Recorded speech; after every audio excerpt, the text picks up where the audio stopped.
Hello student, मैं उमेश पांडे आप सभी लोगों का अपने इस यूट्यूब चैनल जिसका नाम है यूबियंस क्लासेस में स्वागत करता हूं। स्टूडेंट, आज के इस वीडियो में क्लास 8th साइंस के चैप्टर 2 का एक्सप्लेनेशन एक्सरसाइज बताई गई है और जिसमें डिफरेंट टाइप के माइक्रो ऑर्गेनिज्म से रिलेटेड क्वेश्चंस का सोल्यूशन समझाया गया है। तो स्टूडेंट, अगर अभी तक आपने ये चैनल सब्सक्राइब ना किया हो तो सबसे पहले इसे सब्सक्राइब कर लें और बेल आइकन प्रेस करना ना भूलें।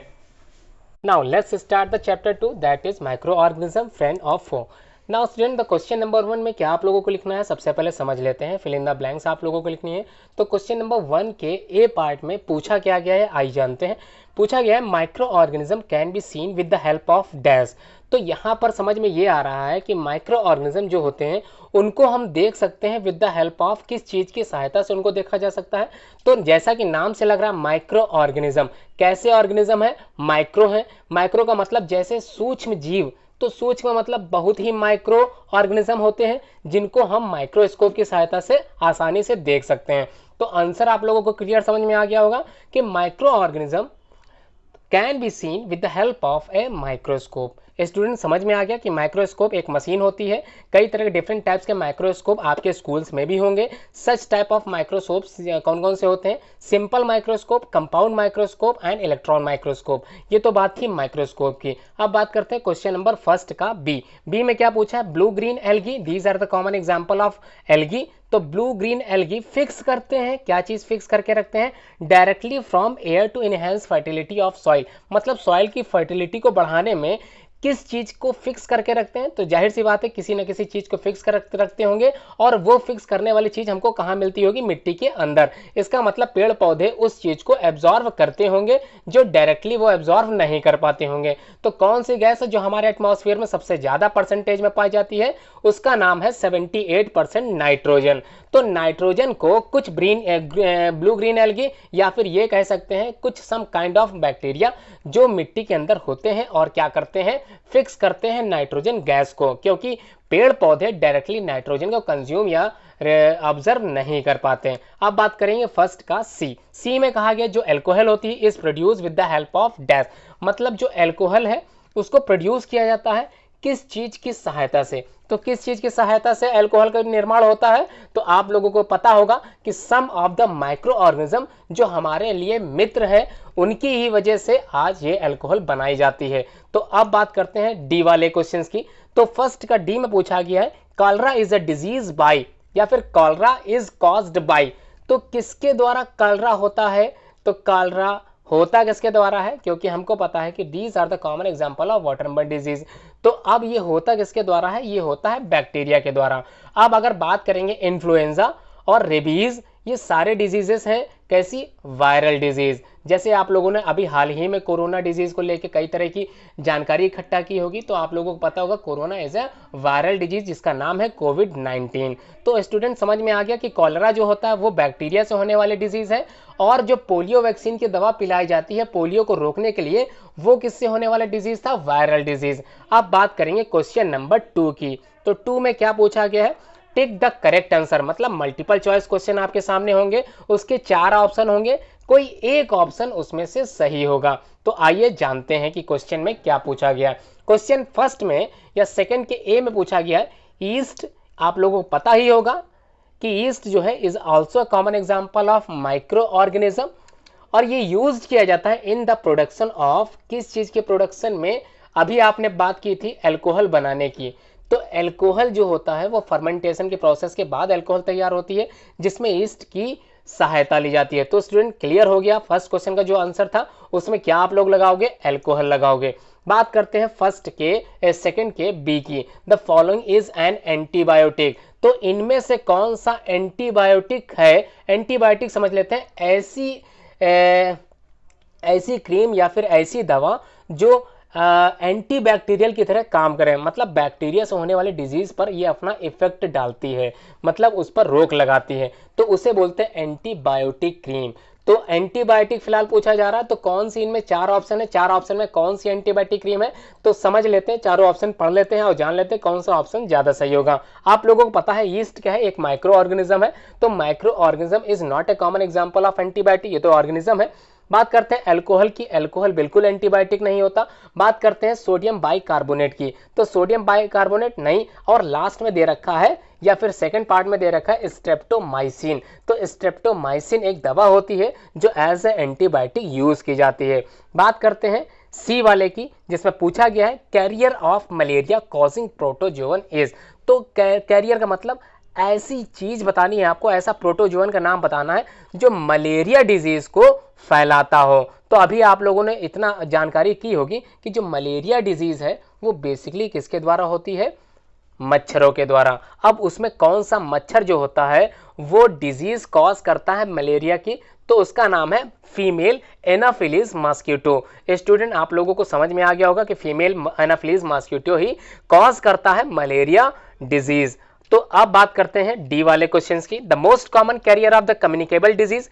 कम्युनिकेबल डिजीज ऐसी डिजीजेस में से एक है जो कम्युनिकेट करती है, मतलब पर्सन टू पर्सन, मतलब ऐसे कह सकते हैं जो कोरोना डिजीज है ये बिल्कुल एक कम्युनिकेबल डिजीज है, मतलब एक पर्सन से दूसरे पर्सन तक आसानी से पहुंच जाती है। तो ऐसी डिजीज को ही हम लोग जानते हैं कम्युनिकेबल डिजीज के नाम से। तो कौन सी कम्युनिकेबल डिजीज का इनमें से कौन सा एक कैरियर है? तो बात करते हैं आंट। क्या चींटी हो सकती है, ड्रैगन फ्लाई हो सकती है, हाउस फ्लाई हो सकती है, या स्पाइडर हो सकती है? तो आप लोगों को पता होगा डिफरेंट टाइप की हाउस फ्लाई आपके खाने पर बैठती है, और वही खाने में बैठने के बाद वो गंदे जगह पे जाके बैठती है, और वहां से माइक्रो ऑर्गेनिज्म कहाँ तक लाती है, हमारे भोजन तक लाती है। और वो भोजन जब हमारे पेट के अंदर जाता है तो वो माइक्रोस्कोपिक ऑर्गेनिज्म था वो हमारे शरीर के अंदर पहुंच जाता है और अपना इफेक्ट दिखाना चालू कर देता है। इसका मतलब इनमें से जो चार ऑप्शन में से जो सही ऑप्शन होगा, जो बेटर करियर होगा ऑफ कम्युनिकेबल डिजीज का, वो हाउस फ्लाई ही होगा।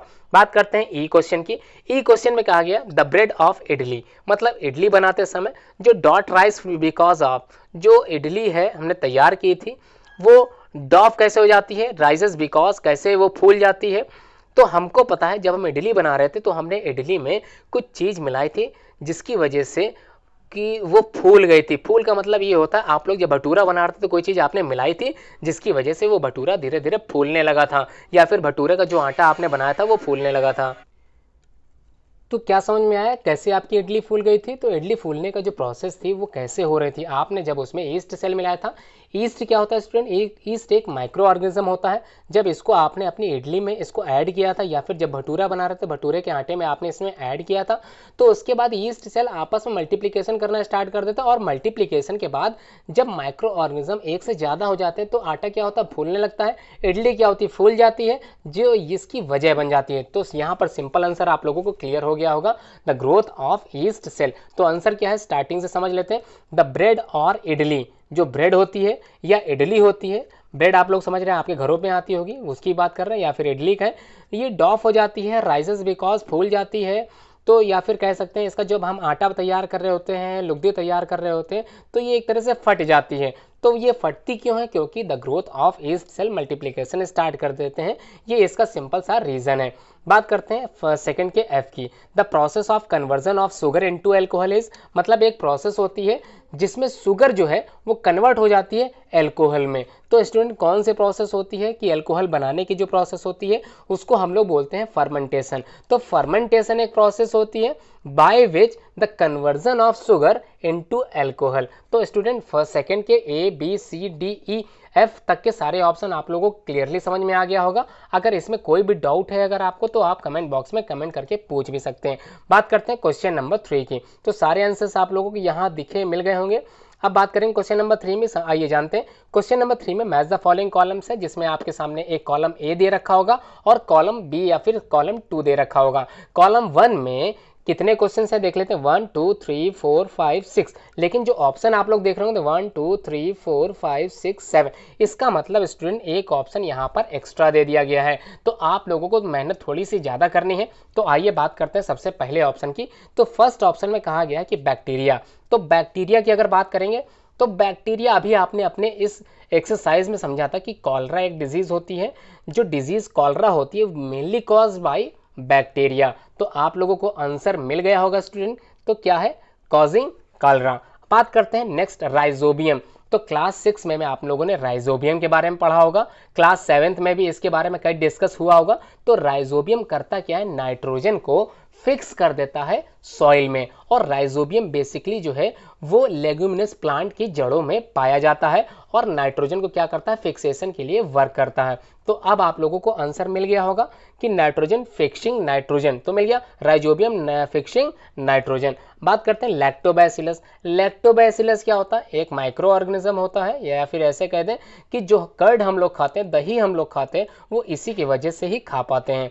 तो दही, जो दूध से दही बन रहा था, तो उसमें कुछ माइक्रो ऑर्गेनिज्म अपनी ये भूमिका निभा रहे थे, अपना रोल प्ले कर रहे थे, जिसकी वजह से हम लोगों को दही आसानी से मिल पाता है। तो ये सेटिंग ऑफ कर्ड होता है बेसिकली डन बाय लैक्टोबैसिलस। तो क्लियर हो गया स्टूडेंट। बात करेंगे ईस्ट की। ईस्ट अभी आप लोगों ने समझा था कि ईस्ट भी एक माइक्रो ऑर्गेनिज्म होता है, जिससे हमको क्या मिल रहा था, इडली जो बना रहे थे वो ईस्ट मिला के ही बना रहे थे। आपकी जो ब्रेड बनती है मार्केट में, जो आप लोग खरीद के लाते हैं, तो वो भी किससे मिल के बनना था, ईस्ट मिला रहे थे। तो ईस्ट भी माइक्रो ऑर्गेनिज्म जो हमारा मित्र होता है। तो क्या होगा यहाँ पर, क्या आंसर आएगा, बेकिंग ऑफ ब्रेड। तो ब्रेड बनाने में इसका यूज किया जाता है, तो आंसर मिल गया होगा। तो अब बात करते हैं अब प्रोटोजोन। प्रोटोजोन क्या था समझ लेते हैं। Protozoan is a microscopic organism और ये सिंगल सेल के होते हैं। तो प्रोटोजोन के जो कॉमन एग्जांपल हैं, जैसे अमीबा हो गया, पैरामीशियम हो गया, these are the common example of protozoan. तो बात करेंगे कौन कौन से ऑप्शन, ये तो बात थी ऑप्शन की। अब आपके सामने जो आंसर्स में आप लोगों को भरना है वो क्या होगा। तो आप लोगों को याद होगा कि मादा एनाफिलिस एक मच्छर था, जो मच्छर था वो एक कॉजिंग एजेंट था, और कॉजिंग एजेंट था, और किस चीज को, डिजीज को फैला रहा था, मलेरिया को। मलेरिया फैल किससे रहा था, मच्छरों से। लेकिन मच्छरों द्वारा एक माइक्रो ऑर्गेनिज्म हमारे शरीर में भेजा जाता है, जिसको हम लोग प्रोटोजोन के नाम से भी जानते हैं।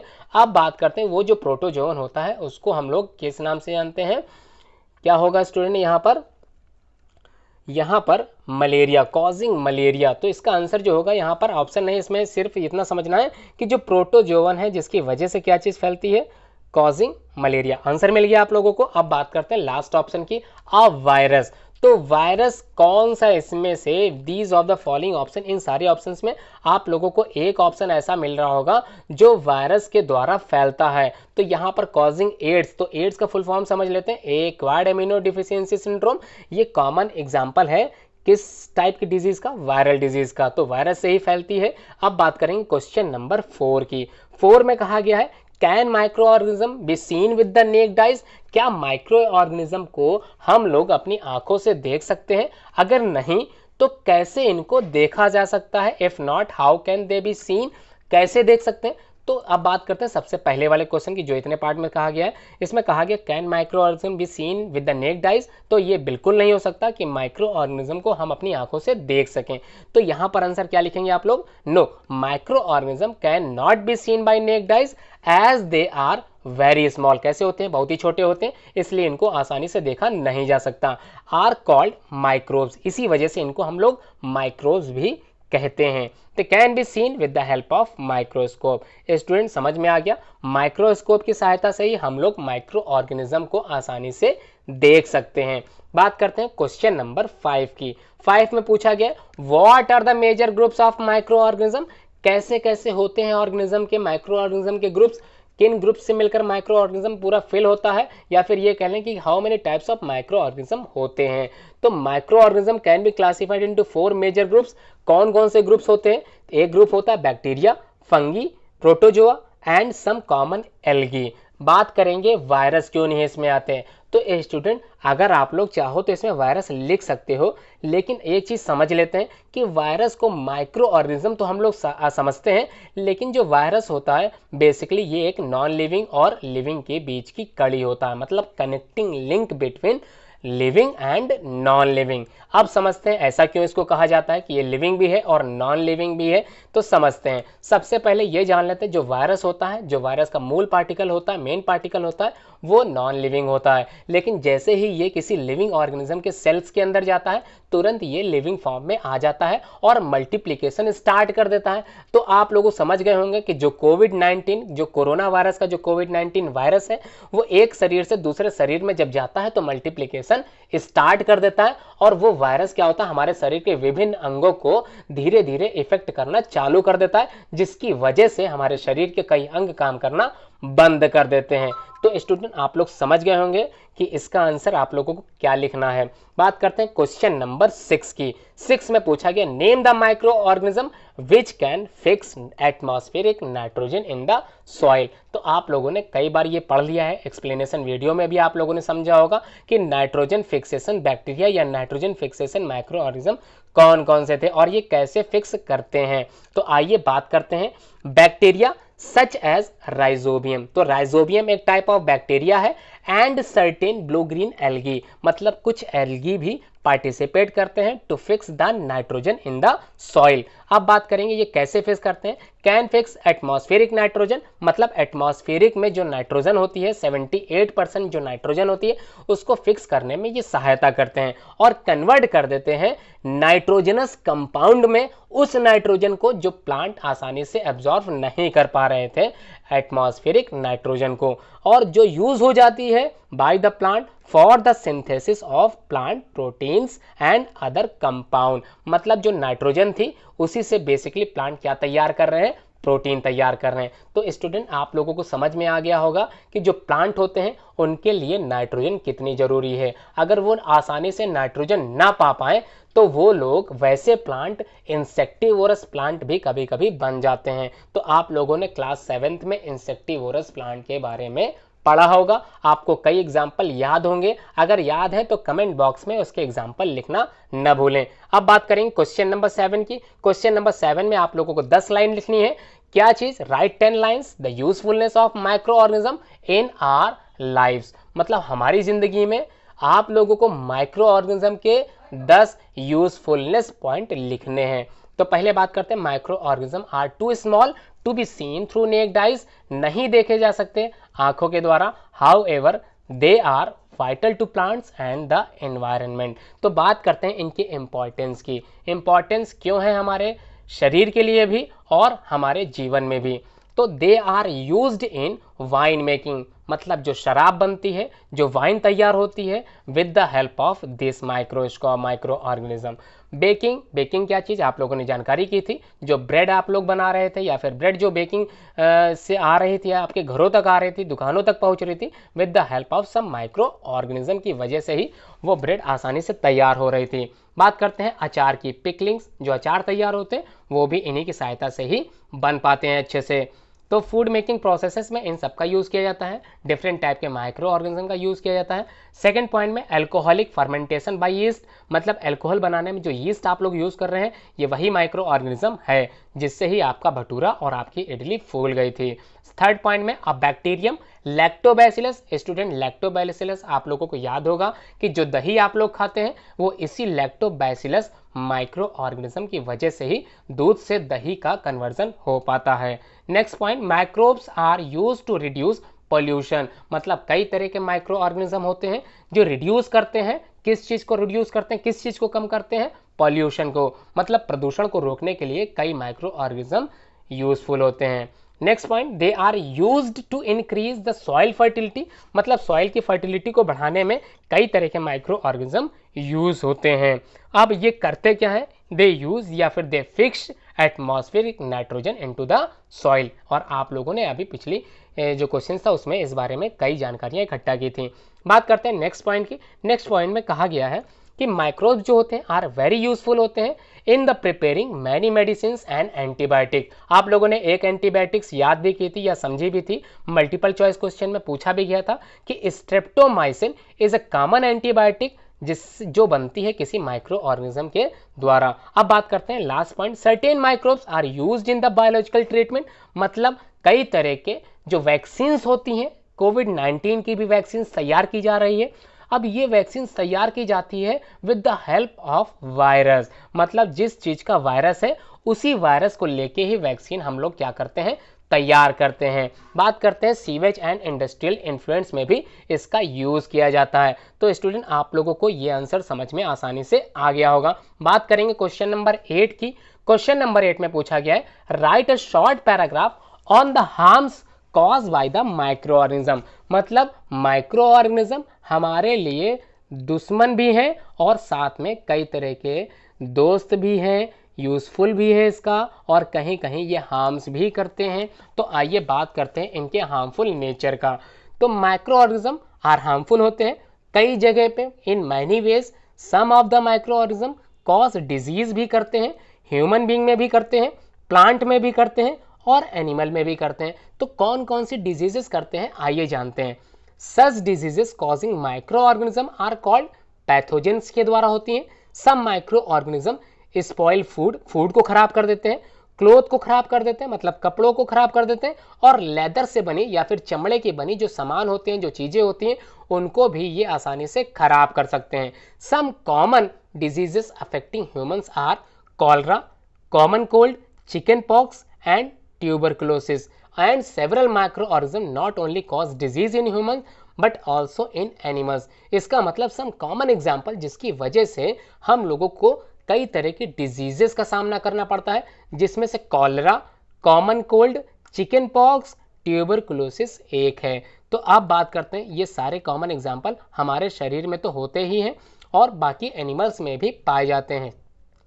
तो अब बात करेंगे, for example anthrax is a dangerous human cattle disease. एक एंथ्रॉक्स डिजीज है जो पशुओं में तेजी से लग रही थी या फिर तेजी से लग जाती है, एक बैक्टीरियम के द्वारा फैलती है, कॉजिंग माइक्रो ऑर्गेनिज्म।